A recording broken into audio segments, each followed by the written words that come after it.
বাংলাদেশ আওয়ামী লীগ মুক্ত হলেও আমাদের কওমি মাদ্রাসা আওয়ামী লীগ মুক্ত হতে পারে নাই। এখনো কওমি মাদ্রাসার যতগুলো বোর্ড আছে, বেফাক বোর্ড, হাইয়া বোর্ড, হেফাজত ইসলামের বিভিন্ন জায়গায় বিভিন্ন শাখায় আওয়ামী লীগের দালালরা বসে আছে। তারা একেবারে নিশ্চুপ, পদত্যাগ করে নাই, এ সম্পর্কে একটা কথাও বলে নাই, নিশ্চুপ, তারা ফেরেশতা।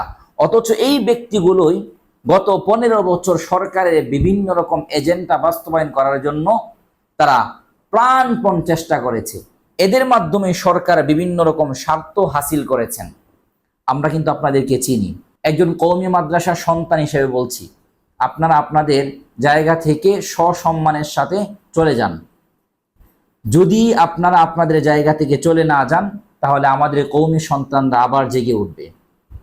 ভাববেন না বেয়াদব বলে এখন চালিয়ে দিবেন, বেয়াদবের দিন শেষ। বেয়াদব বলে দিন শেষ করে দিবেন, দিন